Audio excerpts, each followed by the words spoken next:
News when you want it with Bloomberg News Now. I'm Monica Ricks. Iran has rejected a proposed ceasefire and issued its own demands now, including a permanent end to the war, a lifting of sanctions, and reconstruction efforts, in addition to protocol for safe passage through the Strait of Hormuz. Now, President Trump just addressed his deadline for Iran after threatening to destroy its civilian power and water plants if it doesn't reopen Hormuz by Tuesday. Hopefully it could be over with quickly.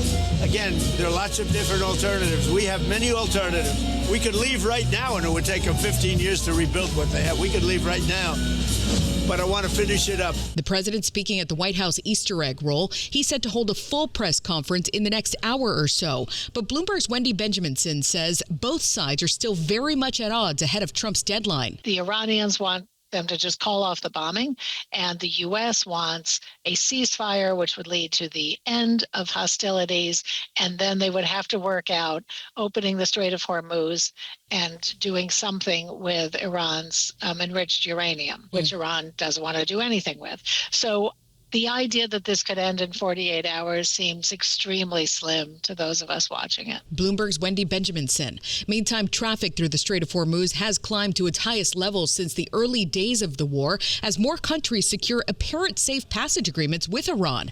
Iranian vessels continue to dominate traffic, but other countries, including Iraq and India, have also had vessels transit the strait.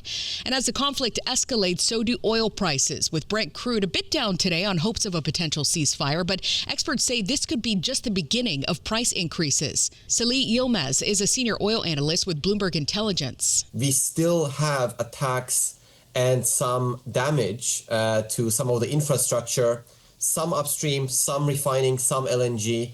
So it's not really going to be, even if there is a ceasefire, it's not really going to be immediate that we go back to pre-war levels. I think it would take time to get everything back in order and back to pre-war levels. Bloomberg's Salih Yilmaz. OPEC Plus also warned over the weekend that damage to energy assets would also have a prolonged impact on oil supply even after this conflict ends. Right now, Brent crude is about $109 a barrel. West Texas Intermediate is about the same. Gas prices also up today. AAA's got the national average at $4.11 a gallon. And we check the markets for you all day long here at Bloomberg. Right now, the Dow is up about 0.2%. The Nasdaq up 0.4, and the S&P's about 0.2 higher. The 10-year Treasury yields at 4.3%. The 2-year yields at 3.8%. Shares of J.P. Morgan Chase are up close to 1% right now after CEO Jamie Dimon released his annual letter to shareholders today. And in it, he says the U.S. needs to get stronger to maintain its military and economic might. Catherine Chiglinski leads Bloomberg's U.S. finance team. He really dug into these geopolitical issues, including he mentioned the Iran war. He also mentioned the war in Ukraine, but he also talked a lot about what the bank and what other citizens need to be doing to bolster the U.S., make sure we don't fall behind. He ragged on Europe, which has been sort of a favorite talking point of his, to say that they need to be doing more. And I think you've seen that a lot in how J.P. Morgan, they've been announcing all these initiatives. So like the Security and Resiliency Initiative, they have the American Dream Initiative.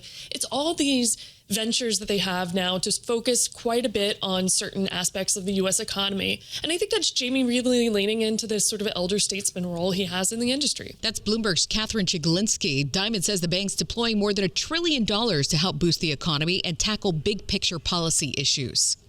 The Supreme Court cleared the way for the Trump administration to wipe out former White House strategist Steve Bannon's criminal conviction today for defying a congressional subpoena. Acting on a joint request by Bannon and the Justice Department, those justices set aside a federal appeals court decision that upheld his conviction, which led to a 4-month prison term.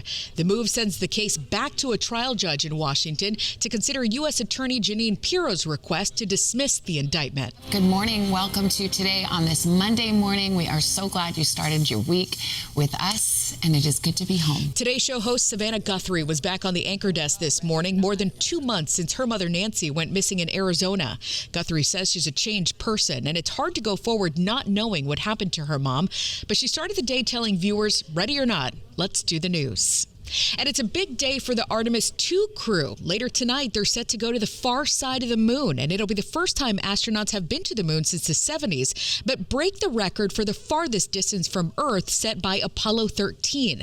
They'll reach that maximum distance from Earth just after 7 p.m. Eastern, and you can watch the whole thing. Netflix announced it's streaming it live. And that's news when you want it with Bloomberg News Now. I'm Monica Ricks, and this is Bloomberg.